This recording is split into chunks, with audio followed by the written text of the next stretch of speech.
আজকে খুবই এবং সুস্বাদু এবং মুসমুসে একটা রেসিপি করে দেখিয়ে দিচ্ছি। আর এই রেসিপিটা এতটা সহজ আর খেতে এতটা দুর্দান্ত ছিল যা বলার অপেক্ষায় রাখে না। আসসালামু আলাইকুম ভিউয়ার্স, আজকে খুব মজাদার একটা রেসিপি নিয়ে হাজির হলাম, সেটা হলো কাঁচকলা। আর এই কাঁচকলার রেসিপিটা এতটা দারুণ ছিল যা বলার অপেক্ষায় আসলেই রাখে না। আমি বোঠাগুলোকে কেটে নিয়েছি, খুব সুন্দর করে ধুয়ে পানিতে সিদ্ধ করে নিলাম। দেখেন কাঁচকলাগুলো খুব সুন্দর সিদ্ধ হয়ে গেছে। একটু ঠান্ডা করে আমি ছিলে নেব। তো আস্তে আস্তে করে এক এক করে সবগুলো কাঁচকলা আমি ছিলে নিয়েছি।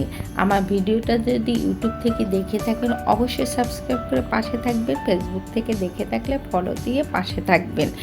তো দেখতে দেখতে দেখেন সবগুলো কাঁচকলা আমি ছুলে নিয়েছি। এখন ছুরির সাহায্যে আমি একদম 4 পিস 5 পিস করে কেটে নিয়েছি। এভাবে করে সবগুলো কাঁচকলা আমি কেটে নিয়েছি। এখন এই কাঁচকলার ফ্রাইয়ের ভিতরে আমি যে একটা মশলা নেব সেই মশলাটা রেডি করে নিই। এখানে আমি জিরে নিয়েছি, 2টা শুকনো মরিচ নিয়েছি, বিট লবণ নিয়েছি, আর হচ্ছে সাদা লবণ নিয়ে খুব সুন্দর করে একটু ভেজে নিলাম। বাস ভাজা হয়ে গেছে। একটা সাইডে রেখে আমি যে সিদ্ধ কাঁচকলাগুলোকে সুন্দর করে দেখেন একটু ভেজে নেব।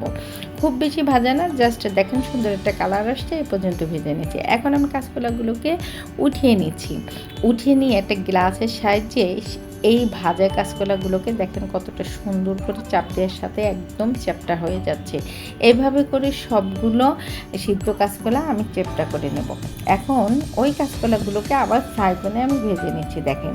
আর এই কাঁচকলাগুলোকে খুব বেশি ভাজতে যাবেন না, তাহলে কিন্তু তিতা হয়ে যায়। এটা যখন সুন্দর একটা গোল্ডেন কালার হয়ে যাবে তখন উঠিয়ে নেবেন। দেখেন আমার কাঁচকলাগুলো ভাজা হয়ে গেছে। আর আমি যে মশলাটা করে রেখেছিলাম সেই মশলাটা গুঁড়ি করে একটু দিয়ে দিলাম, আর হচ্ছে লাল মরিচের গুঁড়ি দিয়ে দিলাম। দিয়ে খুব সুন্দর করে মিক্সড করে নিলাম। আপনারা চালের মধ্যে কাঁচা ধনের পাতাটাও দিয়ে দিতে পারেন, কোনো সমস্যা নাই। খেতে এতটা মজার, এতটা ক্রিস্পি হয়েছিল, আপনারা গরম ভাতের সাথে কিন্তু এই কাঁচকলা ফ্রাইটা খেতে পারেন। তো আজকের রেসিপিটা কেমন হলো অবশ্যই কমেন্টস বক্সে জানিয়ে দেবেন। নেক্সট ভিডিও নিয়ে আবার সামনে হাজির হব। আল্লাহ হাফেজ।